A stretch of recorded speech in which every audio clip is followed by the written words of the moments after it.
Hi everyone, once again welcome back to my YouTube channel. My name is Bhavna Bisht और आज की इस video में आपको पढ़ाने वाली हूँ AECC EVS का चैप्टर नंबर 4। मैंने आपको चैप्टर 1 to 3 मैं आप लोगों को पढ़ा चुकी हूँ और मैंने आपके साथ AECC EVS का सिलेबस और कौन सी बुक को आपको रेफ़र करना है मैंने वो आपको सब बता दिया था।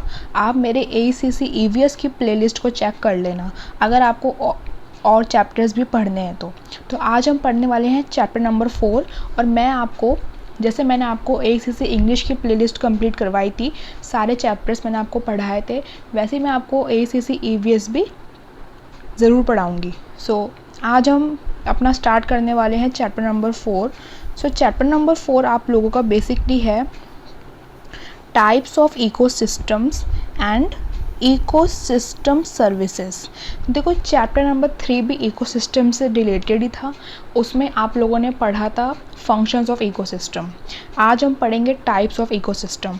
ऐसा कुछ कंसेप्ट नहीं है समझने का, बस आपको इकोसिस्टम के क्या क्या टाइप्स होते हैं उनके आपको नाम पता होना चाहिए और थोड़ी बहुत डेफिनेशन आप लोगों को पता होनी चाहिए। मैं आपको समझा देती हूँ और इस चैप्टर की सिर्फ एक ही वीडियो बनेगी क्योंकि इसमें कुछ ऐसा है नहीं समझाने का। Types of ecosystem: tundra, forest, grassland, desert, aquatic.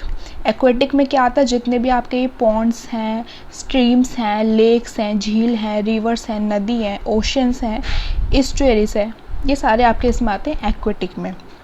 ठीक है। Importance and threads with relevant example from India. ये कुछ एग्जाम्पल है इकोसिस्टम्स के। क्या क्या एग्जाम्पल हैं? Forest, desert, aquatic, grassland. First is terrestrial ecosystem. अब हम समझेंगे कि टेरेस्ट्रियल इकोसिस्टम क्या होता है। Diverse kinds of terrestrial ecosystem are present on the earth. हमारी अर्थ पे बहुत ज़्यादा डाइवर्सिटी है टेरेस्ट्रियल इकोसिस्टम की। Both climate and relative contribution of general plant life forms, trees, shrubs and grasses contributes to the diversity। तो ये हमको पता है कि हमारा जो क्लाइमेट है, जो हमारा इन्वामेंट है, उसमें कितने तरीके के प्लांट्स हैं, ट्रीज़ हैं, श्रब्स हैं और घासें हैं, ग्रासेस हैं। ठीक है, जो हमारी इन्वामेंट में कंट्रीब्यूट करता है डाइवर्सिटी बनाने के लिए। देखो डाइवर्सिटी क्या होता है कि मतलब बहुत ज़्यादा वैरायटी होना। अब देखो हमारे इन्वामेंट में कितने टाइप्स के प्लांट्स होते हैं, आप काउंट भी नहीं कर सकते हो और आपको पता भी नहीं होंगे कि मतलब कितने काइंड्स होते हैं। ठीक है, तो ये सारे हमारे इन्वामेंट में, क्लाइमेट में एक डाइवर्सिटी को क्रिएट करते हैं। फर्स्ट वन, टेरेस्ट्रियल इकोसिस्टम के अंदर ही आता है फॉरेस्ट इकोसिस्टम। ठीक है, देखो terrestrial is something that is related to land. Okay, now we will study what is forest ecosystem. Forest ecosystem mainly consist of community of plants. देखो forest का नाम सुनते हमारे दिमाग में क्या आता है? जंगल। ठीक है, फॉरेस्ट का मतलब जंगल ही होता है, वन इसको बोलते हैं जंगल। ठीक है, तो जंगल में क्या होता है? मेनली प्लांट्स होते हैं, एनिमल्स होते हैं, माइक्रो ऑर्गेनिज्म होते हैं। ये सब चीज़ें मिलके हमारे फॉरेस्ट का इकोसिस्टम बनाती है। And they are non living environment functioning collective to exchange material and energy where trees, shrubs, climbers and ground cover forms the main component. तो मतलब एक जो फॉरेस्ट है उसका अपना एक अलग इकोसिस्टम होता है, प्लांट्स होते हैं, एनिमल्स होते हैं, डिफरेंट ऑर्गेनिज्म होते हैं जो नॉन लिविंग चीज़ें हैं हमारे इन्वायरमेंट की। नॉन लिविंग में क्या आ गया? वाटर आ गया, एयर आ गया। ठीक है, ये सब वहाँ पे होती है और ये अपनी एनर्जी को एक्सचेंज करते हैं। इनका वहाँ पे पूरा इनका एक इकोसिस्टम चल रहा होता है। Due to the expansion of human settlements and industrial areas since the last century, the pristine forest is only left in protected areas like national parks and wildlife sanctuaries. अब जैसे हमको पता है कि हमारे जो पूरे वर्ल्ड है, हमारी कंट्री है, वर्ल्ड है, मतलब जितना भी अर्थ है, पॉपुलेशन जो है वो काफ़ी ज़्यादा इंक्रीज़ हो रही है। पॉपुलेशन अगर इंक्रीज़ होती है तो ह्यूमन सेटलमेंट्स बढ़ेगी, क्योंकि जब लोग ज़्यादा होंगे वो अपने घर ज़्यादा बनाएंगे। तो इससे जो हमारा इंडस्ट्रियल जो मतलब हमारा फॉरेस्ट का एरिया होता है, वहाँ पे हम लोग अपनी इंडस्ट्रीज़ को, अपने हाउसेस को, अपने बिल्डिंग्स को हम कंस्ट्रक्ट करना शुरू कर देते हैं, जिससे जो हमारा फॉरेस्ट का इकोसिस्टम है उस पर बहुत बुरा असर पड़ता है। सो यहाँ पे लिखा हुआ है कि जो एक फॉरेस्ट है प्रिस्टीन फॉरेस्ट, वो एक ऐसा pristine forest is only left in protected areas. So pristine forest मतलब काफ़ी ज़्यादा प्रोटेक्ट करके रखा हुआ है, और यही एक ऐसा फॉरेस्ट है जो अभी तक मतलब प्रोटेक्ट है areas like national parks and wildlife sanctuaries. So जो नेशनल पार्क होते हैं, वाइल्ड लाइफ सेंचुरीज़ होती है, जैसे कि आपका उत्तराखंड में काफ़ी फेमस है जिम कॉर्बेट पार्क, आप लोगों ने विज़िट भी किया होगा। एंड मतलब काफ़ी सारे ऐसे सेंचुरीज़, वाइल्ड लाइफ सेंचुरीज़ हैं। आप मुझे कमेंट बॉक्स में वाइल्ड लाइफ सेंचुरीज़ के नेम बताना, और कौन से स्टेट की बता रहे हो वो भी बताना। जैसे मैंने आपको उत्तराखंड का एग्जांपल दिया जिम कॉर्बेट पार्क का, आप वैसे ही मुझे कोई एक नेशनल पार्क या फिर wild life sanctuary with the name of state, ठीक है, उसका मुझे अब एग्जांपल देना। इंडिया की बात कर रहे हैं हम सिर्फ। तो मतलब ये सब चीज़ें हमको समझने की बहुत ज़रूरत है कि जो फॉरेस्ट का इकोसिस्टम है वो क्या होता है, वो मैंने आपको बता दिया, ठीक है। The appearance of different types of forest differs greatly from each other. देखो फॉरेस्ट की भी मतलब काफ़ी ज़्यादा वैरायटी होती है। कोई फॉरेस्ट छोटा है, कोई फॉरेस्ट बड़ा है, और किसी फॉरेस्ट में किसी तरह के प्लांट्स या फिर ट्रीज़ ज़्यादा पाए जाते हैं, और किसी फॉरेस्ट में वहाँ का जो क्लाइमेट है बहुत ज़्यादा ड्राई है, ऐसे है, ठीक है। तो मतलब हर चीज़ में काफ़ी ज़्यादा डिफरेंसेस हैं। ऐसा नहीं कि जो फॉरेस्ट है वो सेम होगा हर जगह का, लोकेशन के ऊपर डिपेंड करता है। कोई फॉरेस्ट अगर किसी माउंटेन वाले एरिया में है तो उसका क्लाइमेट, उसका इन्वायरमेंट अलग होगा, ठीक है। Each forest type forms a habitat for a community of animals that are specifically adapted to live in it. तो मतलब हर फॉरेस्ट का एक टाइप होता है, उसके अंदर जो एनिमल्स रहती हैं उनके अकॉर्डिंग, ठीक है। Forest ecosystem also consists of abiotic or non-living components which includes factors like temperature, rainfall, topography, soil properties। अब देखो मैंने आपको बताया था abiotic क्या होता है। abiotic होते हैं जितने भी नॉन लिविंग कंपोनेंट्स हैं हमारे इस इन्वायरमेंट में, ठीक है। सो यहाँ बोल रहे हैं कि जो फॉरेस्ट इकोसिस्टम है वहाँ पे देखो किसी भी इकोसिस्टम में जो होता है बायोटिक, लिविंग कंपोनेंट्स तो होते ही हैं, साथ ही साथ उसके अबायोटिक कंपोनेंट्स भी होते हैं, तभी हमारा एक इकोसिस्टम बनता है। इकोसिस्टम बेसिकली होता क्या है, जिसमें बायोटिक यानी कि living as well as abiotic यानी कि नॉन लिविंग कंपोनेंट्स दोनों ही हो, ठीक है, दोनों हो। तो यहाँ बोल रहे हैं कि जो फॉरेस्ट इकोसिस्टम है उसमें हमारा अबायोटिक में टेम्परेचर है, रेनफॉल है, सॉइल प्रॉपर्टीज़ है, ये सब इंक्लूड होते हैं। Due to the variation of these abiotic factors, biotic और living component of the forest also vary in different types of forest. Forest also differ in their plants community in response to the type of soil. So ये मैंने अभी आपको ऊपर बताया था कि जो हमारे फॉरेस्ट के जो प्लांट्स की वेराइटीज़ होती है, ट्रीज़ की वेराइटीज़ होती है, वो काफ़ी ज़्यादा अलग होती है, ठीक है। अब कोई फॉरेस्ट आप मानो उत्तराखंड में देख रहे हो और कोई फॉरेस्ट को आप देख रहे हो केरला में, तो मतलब आपको जो प्लांट्स की, ट्रीज़ की कम्युनिटीज़ हैं अलग अलग मिलेगी, ठीक है। सो मतलब ये जो प्लांट्स की कम्युनिटीज़ होती है डिफरेंट, ये हमारी डिपेंड करती है टाइप ऑफ सॉइल पे। जिस सॉइल पे जौन सा प्लांट्स अच्छे से ग्रो कर पाएगा उस फॉरेस्ट में उसी वही वाले प्लांट्स होंगे। जैसे हम लोग जब अपना कल्टीवेशन करते हैं तो उसका भी कुछ, उसके भी अकॉर्डिंग्स होते हैं कि लाइक हमारा जो ब्लैक सॉइल है वो हमारी किस क्रॉप के लिए अच्छा है, जो रेड सॉइल है वो किस क्रॉप को उगाने के लिए अच्छा है। तो मतलब ये सब चीज़ जो फार्मर होते हैं उन लोगों को ज़्यादा पता होता है, ठीक है। Forest types in India. Forest in India can be broadly classify into coniferous forest and broad leaved forest. So India में 2 टाइप्स के फॉरेस्ट, इनका नेम याद कर लो। One is coniferous and second is broad leaved forest. In addition to this, forest is also classified according to the kind of trees species they have, which includes evergreen, deciduous, xerophytic और thorn trees, mangroves etc. So ये तो हमको पता है कि जो forest होते हैं वो भी मतलब जैसे उसमें अगर जो ट्रीज़ की स्पीशीज़ है उसके अकॉर्डिंग उनके नेम होते हैं। लाइक हम किसी फॉरेस्ट को एवरग्रीन फॉरेस्ट बोलते हैं, हम किसी फॉरेस्ट को बोलते हैं डेसिडुअस। सो ये सब डिपेंड करता है कि वहाँ के जो ट्रीज़ हैं उनकी स्पीशीज़ कैसी है और कितनी ट्रीज़ हैं, क्या क्या वेराइटीज़ हैं, या क्या कौन कौन सी कम्युनिटीज़ की ट्रीज़ हैं। Forest are usually named after the most abundant species of trees such as sal और teak forest. Forest are usually named after, हाँ, फॉरेस्ट का जो यूजुअली नेम है वो रखा गया है ये साल और टीक फॉरेस्ट के बाद।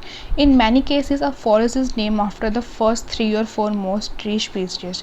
तो मतलब ये जो नेम होते हैं ना फॉरेस्ट के, कि ये वाला फॉरेस्ट एवरग्रीन है, ये वाला डेसिड्यूज है, ये मैंग्रोव्स है, ये थॉर्न ट्रीज़ हैं, तो मतलब ये वहाँ की जो ट्रीज़ की स्पीशीज़ होती है फर्स्ट 3 या 4 स्पीशीज़, उनको देखने के बाद उस फॉरेस्ट का नाम रखा जाता है।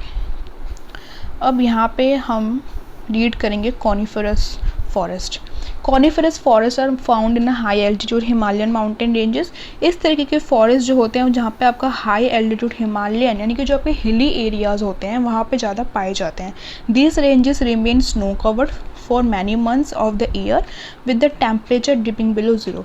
अब माउंटेन एरिया है, हिली एरिया है, तो वहाँ का जो टेम्परेचर है आपको पता है कितना ज़्यादा लो रहने वाला है, और स्नो में आपके ट्री होने वाले हैं। These forest usually have tall trees. इस तरीके के फॉरेस्ट में यूजुअली लंबे लंबे पेड़ होते हैं विथ डाउनवर्ड स्लोपिंग ब्रांचेस, और उनकी ब्रांचेस जो होती है वो डाउनवर्ड होती है, नीचे को होती है, so that the snow can slip of.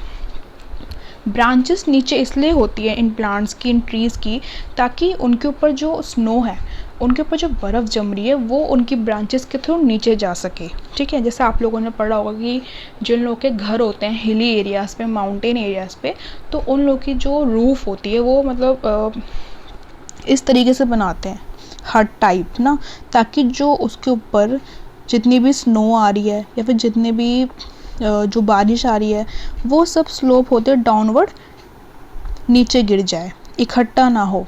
ठीक है, इसलिए ये आप लोगों ने रीड किया होगा।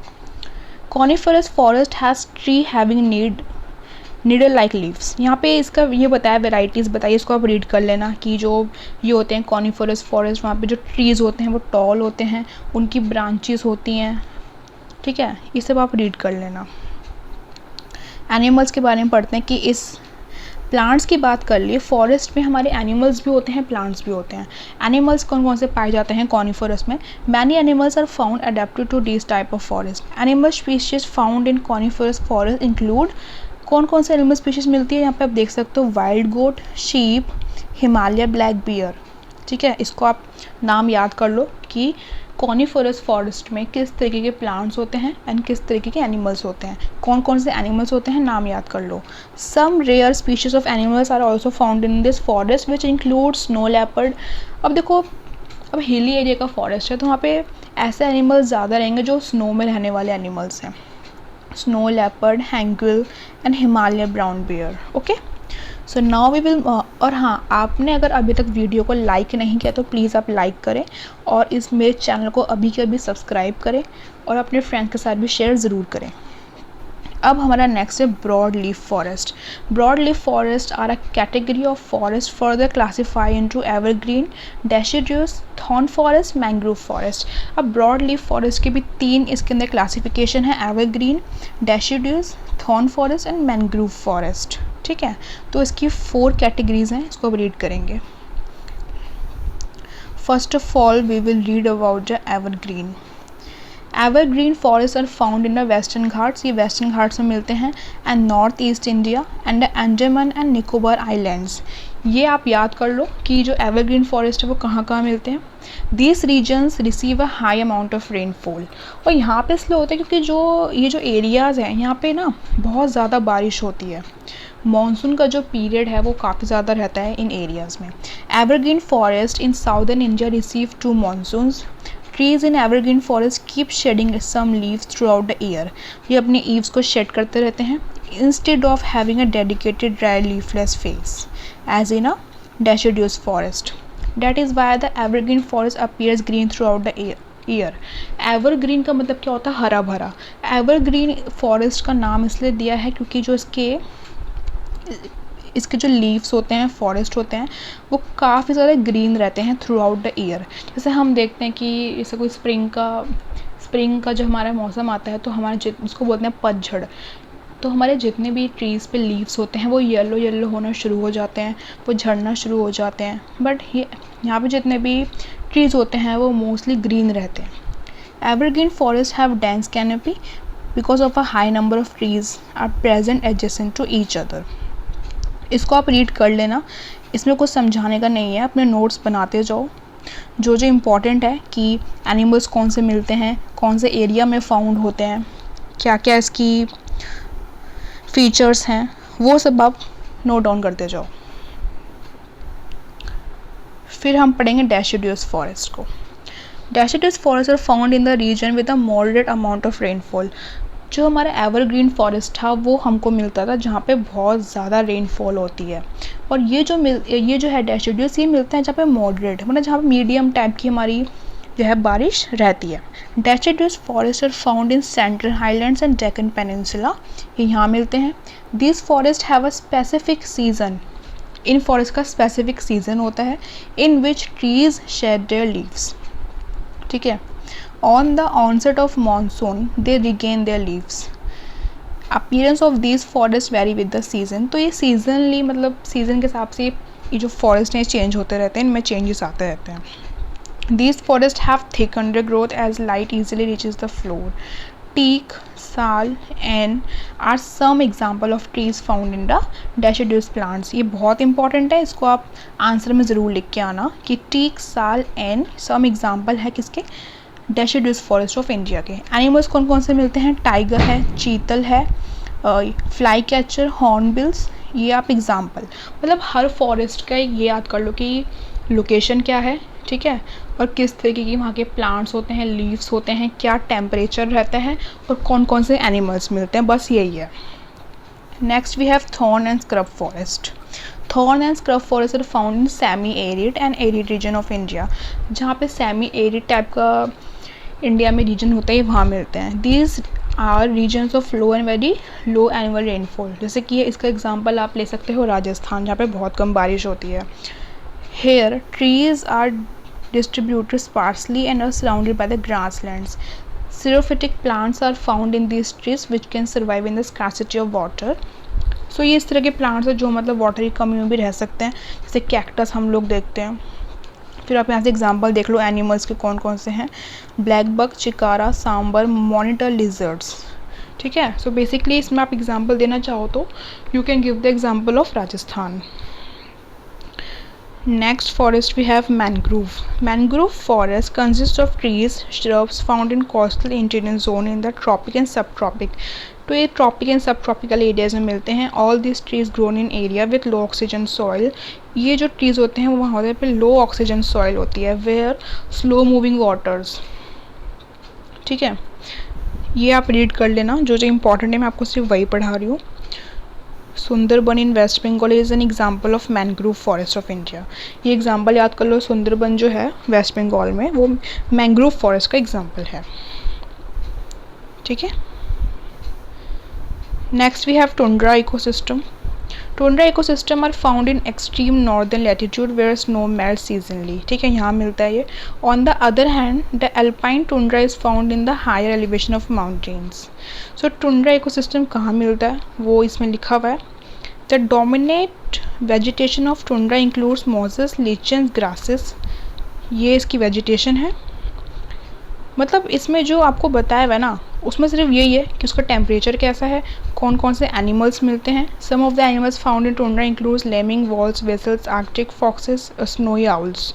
Oil and natural gas exploration and military use in harming the tundra ecosystem. So ये यही है, मतलब इसमें कुछ समझाने का नहीं है, इसमें आपको खुद ही लर्न करना पड़ेगा कि कौन से इकोसिस्टम का कैसा टेम्परेचर रहता है, कौन कौन से एनिमल्स रहते हैं। Fourth is grassland, a wide variety of landscape where the predominant vegetation is grasses and small annual reports present in various climatic conditions are called grassland. Grassland have been given different names in different countries like prairies in US, Midwest pampas in South America, steppes in Central Eurasia. Basically जो grasslands है वो क्या है, जो मतलब जहाँ पे बहुत सारा ग्रास होती हैं, स्मॉल प्लांट्स होते हैं, उस एरिया को हम बोल देते हैं ग्रासलैंड। ग्रासलैंड जो है फॉरेन में बहुत अलग तरीके से, मतलब इसके डिफरेंट नेम्स हैं। यूएस में इसको प्रेरीज बोलते हैं, साउथ अमेरिका में इसको midwest pampas, steppes in central Eurasia and savannas in Africa. Okay, you can read this. Animals कौन से मिलते हैं, एग्जाम्पल देख लो। The example of grassland in India include the Himalayan pasture belt that extends till the snow line. So this is one of the example of the grassland in India. फिर है desert ecosystem. मतलब इनके अगर आप सिर्फ नाम भी याद कर लोगे तो मतलब मे बी इस तरीके के कोई इतने क्वेश्चंस आते नहीं हैं, कोई पर्टिकुलर आपसे पूछ लेंगे कि व्हाट इज़ इकोसिस्टम, बाकी इतना डीपली आई थिंक नहीं आता है, बट ठीक है, पढ़ना तो सभी पढ़ेगा आपको। डेजर्ट आता है इकोसिस्टम विच रिसीव लेस और एक्सट्रीमली लेस रेनफॉल। अब देखो डेजर्ट क्या होता है, जहाँ बिल्कुल मतलब सूखा डेजर्ट, जैसे कि रेगिस्तान, जहाँ बिल्कुल बारिश नहीं होती है, बहुत कम बारिश होती है। Deserts and semi-arid regions in India are found in Western India and Deccan Plateau. The climate in these vast tracts is extremely dry. अब बारिश कम होती है, रेनफॉल कम होती है, तो ऑब्वियस सी बात है कि वहाँ का जो क्लाइमेट है वो बहुत ज़्यादा ड्राई होगा। जैसे कि Rajasthan, the Thar desert of Rajasthan is the example of typical desert in India which has sand dunes. Example याद कर लो, ठीक है, इसको आप रीड कर लेना। फिर है हमारा एक्वेटिक इकोसिस्टम। एक्वेटिक है जो चीज़ पानी से रिलेटेड होती है, वाटर बॉडीज़ जो होती हैं वो आती है एक्वेटिक इकोसिस्टम में। First is pond ecosystem. Ponds देखो क्या होते हैं, तालाब। Ponds are the smallest and simplest aquatic ecosystem. देखो सबसे छोटा जो एक्वेटिक इकोसिस्टम है वो पॉन्ड्स ही तो हैं। अब तालाब से छोटा इकोसिस्टम आप किसको बोलोगे, किसी को नहीं, ठीक है। Many pond ecosystem become dry long after the monsoon is over. देखो मेनली हम देखते हैं जो हमारे आसपास पॉन्ड यानी कि जो हमारे आसपास तालाब होते हैं तो उनके अंदर पानी तब भरता है जब बारिश आती है। मानसून ख़त्म होने के बाद वो उनका पानी सूख जाता है और वो ड्राई हो जाते हैं और उनमें जो प्लांट्स होते हैं वो ग्रो होना शुरू हो जाते हैं। As the monsoon arrives, organisms like algae, zooplanktons, insects, snails and worms come out from the bottom of the pond where they spend the dry phase. Slowly, large animals like amphibians, crabs and large fishes also enter the ponds. So ये ponds के बारे में बताया हुआ है। Next we have lake ecosystem. Lake पता है आपको, झील को बोलते हैं। Lakes on the other hand functions like large permanent ponds as water remains in the lake throughout the year. देखो जो लेक होती है ना, झील, उसमें पानी सूखता नहीं है। जो तालाब होता है उसमें तो पानी तब भी सूख जाता है, बट लेक में एक लार्ज अमाउंट का वाटर होता है, ठीक है। Organisms like algae, microscopic animals, both herbivores, carnivores, fishes from several food chains in lakes, fish like catfish होती है are also found in the lakes। आपको पता है झील क्या होती है, लेक आपको पता है, हर स्टेट में लेक होती है, आपके आसपास भी कोई लेक ज़रूर होगी। सो ये इसमें बताया हुआ लेक के बारे में। Next we have rivers. Streams and rivers are the example of phlogistic water systems which means running water ecosystem। और रिवर का पानी बहुत ज़्यादा रनिंग होता है। लेक तो मतलब जो झील होती है वो तो मानो कि एक तरह से रुका हुआ पानी भी आप उसको बोल सकते हो, बट जो रिवर होती है वो रनिंग होता है, उसका पानी बहता रहता है, चलता रहता है। A stream is significantly smaller in size than a river. जो स्ट्रीम होती है वो मतलब होती रिवर की तरह, वो उसका साइज़ थोड़ा सा छोटा होता है, तो उसको हम स्ट्रीम बोल देते हैं। This ecosystem are open system. इन इकोसिस्टम को हम बोलते हैं ओपन इकोसिस्टम, ठीक है। ये इसको आप रीड कर लेना, मेनली जो समझाने का मैंने आपको समझा दिया है। फिर है ये ईस्टुअरीज, थोड़ा सा न्यू है।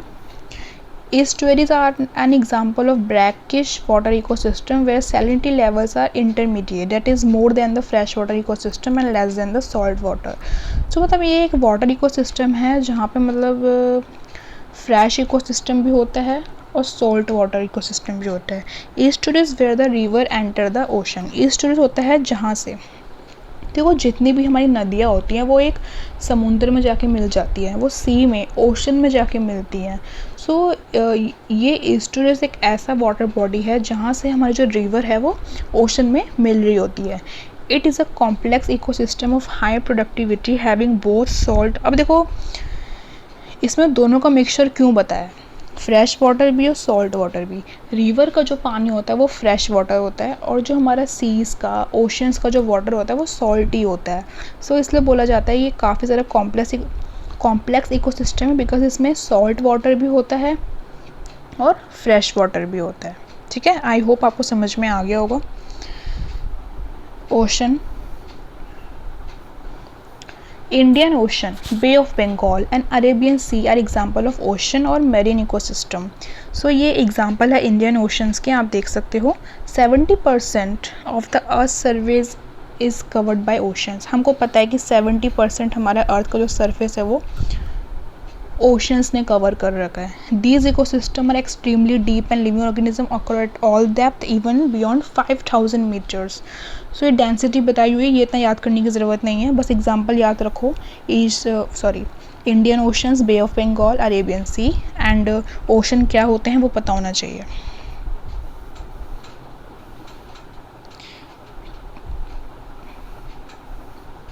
All this related to ocean. ये इतना ज़रूरी नहीं है डीप ओपन वाला. अब ये है ecosystem service. Ecosystem service are direct and indirect. Ecosystem services are direct and indirect benefits humans get from nature. These are essential for the maintenance of the basic functioning of Earth and consequently support life on the planet. Changes in ecosystem service can significantly affect the quality of human life on Earth. These services can be categorized in 4 main types. So यहाँ हम पढ़ेंगे ecosystem की services. Ecosystem जो हमारा जो ecosystem है, हमको जो इतना सब कुछ प्रोवाइड करता है, हमारा नेचर सब, तो ये मतलब बहुत ज़्यादा ज़रूरी है हमारी ह्यूमन एग्जिस्टेंस के लिए अर्थ पे. सो इसकी 4 कैटेगरीज हैं सर्विस की. First is provisioning services. Provisioning services includes material and products which we get from nature. देखो सर्विसेज क्या होता है कि हमको कोई चीज़ मिल रही है, उस चीज़ को हम कंज्यूम कर रहे हैं, यूज़ कर रहे हैं अपने यूज़ के लिए, पर्सनल यूज़ के लिए, तो वो है सर्विस. तो इसमें क्या होता है, products which we get from nature.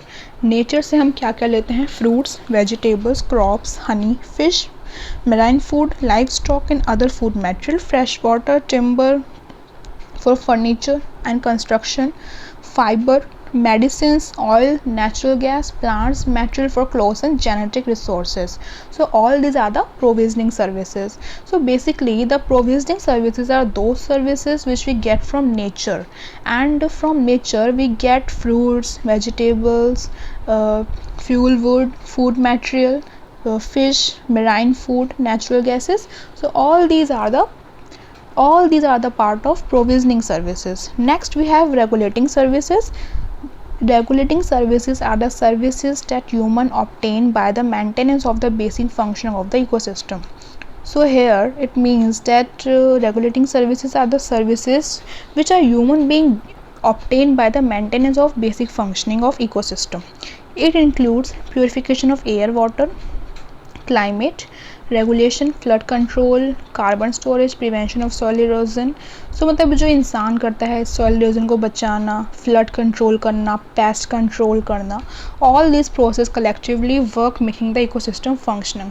अब देखो हम सॉइल इरोजन को हम लोग डिफॉरेस्टेशन नहीं करें, एफॉरेस्टेशन करें, सॉइल इरोजन को हम लोग प्रिवेंट करें, फ्लड कंट्रोल करें, ठीक है, तो हम ये अपने इकोसिस्टम के लिए कर रहे हैं और इससे हमारा इकोसिस्टम काफ़ी ज़्यादा अच्छे से फंक्शनिंग कर पाएगा, सस्टेनेबल रह पाएगा. So we will move to our next service which is cultural service. Cultural services. Humans live in nature and constantly interact with it. They change it and in turn our nature changes them. Cultural services are the non-monetary benefit that contributes to progress and cultural advancement of people. It includes the role of ecosystem in local, national and global culture. ये इतना ज़रूरी नहीं है. Culture मतलब वही है जैसे हम लोग आर्ट, म्यूज़िक, लिटरेचर, कोई सिंगिंग कर रहा है, कोई कुछ म्यूज़िक के लिए कर रहा है. सो मतलब इकोसिस्टम ये वाला है, ठीक है. Next we have supporting service. This services include processes which are essential for the sustenance of the ecosystem which in turn sustain life on the planet. It includes processes like biogeochemical cycle, photosynthesis, creation of soils and water cycle. तो ये जो photosynthesis का process है, water cycle है, ये सब है supporting services में. Next we have ecosystem preservation and conservation strategies. Ecological restoration. Ecological restoration क्या होता है वो समझ लो. It is a process of assisting the recovery of a ecosystem that has been partially or completely degraded। देखो ecological restoration, restoration का मतलब किसी चीज़ को दोबारा से रिस्टोर करना, किसी भी चीज़ को दोबारा से स्टोर करना। सो ये एक ऐसा प्रोसेस है जहाँ पे हमारे इकोसिस्टम जो डिग्रेड हो चुका है, जो ख़राब हो चुका है, जो ख़त्म हो चुका है, उसको रिकवर करना। In simple words ecological restoration means restoring the ecosystem. Simple भाषा में अगर आपको समझाऊँ तो इकोलॉजिकल रिस्टोरेशन एक ऐसा प्रोसेस है, उसका मतलब ये है कि अपने इकोसिस्टम को रिस्टोर करना। ठीक है, आई होप आपको समझ में आ गया होगा। ये इतना थोड़ा सा ही है, समझा देती हूँ मैं आपको। Rehabilitation, it means returning of the degraded land to a fully functioning ecosystem irrespective of its original state but according to prior land use plan. Example of the rehabilitation process are partially recovery of species diversity, ecological complexity. So ये rehabilitation है, मतलब कि दोबारा से, it means returning of a degraded, जो land ख़राब हो चुका है उसको जब हम लोगों ने रिपेयर कर दिया, फिर उसके बाद वो दोबारा हमारा एक अच्छा इकोसिस्टम बन गया, हमारा एक अच्छा लैंड बन गया, उसको बोलते हैं rehabilitation. Remediation, it is a process in which using physical and biological methods chemical contaminants are cleaned from polluted ecosystem in order to protect human and ecosystem health। Remediation एक ऐसा प्रोसेस है जिसमें हम कुछ मेथड्स को use करते हैं, वो मेथड्स हमारे physical, biological age well as chemical कोई से भी हो सकते हैं, जिनके थ्रू हमारा जो इकोसिस्टम है वो साफ़ हो जाता है। और इकोसिस्टम अगर हमारा क्लीन रहेगा तो ह्यूमन की जो लाइफ है वो अच्छे से प्रोटेक्ट हो जाएगी। Reclamation, it is a process by which biotic functions and productivity of severely damage land is stored. Okay, next we have mitigation. This is our last topic. Mitigation is defined as restoration, rehabilitation or reclamation process to reduce the effect of the source of degradation. So mitigation basically restoration, rehabilitation और reclamation का process है जो हमारा जो जितना भी हमारा environment है वो degrade हो रहा है उसको बचाने के लिए।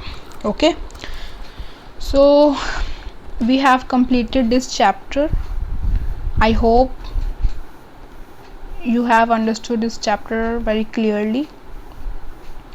Next chapter we have chapter number 5 and we will be reading this chapter in our next class, so be ready with your notes and all the stuffs। ठीक है, रेडी रहा करो, जब भी मेरी वीडियो को देखो नोट्स ही बनाया करो, क्योंकि देखो वीडियो देख रहे हो कुछ नहीं लिख रहे हो तो समझ में नहीं आएगा। वीडियो लिखो तो लिखते भी जाओ तो सो डैट आपको याद रहे। ठीक है, या आपके फ़ायदे के लिए बता रही हूँ। सो चैप्टर 4 हम लोगों ने पढ़ लिया है, चैप्टर 5 का मैं आपको पढ़ा दूँगी। ठीक है, ACC प्लेलिस्ट पे आप अपना चेक कर लेना, सारी वीडियोस मिल जाएगी आपको वहीं पे। और प्लीज़ आप चैनल को सब्सक्राइब करें, अपने फ्रेंड्स को शेयर करें, व्हाट्सएप ग्रुप्स पर शेयर करें। ठीक है, अब हम मिलेंगे अपनी नेक्स्ट वीडियो में।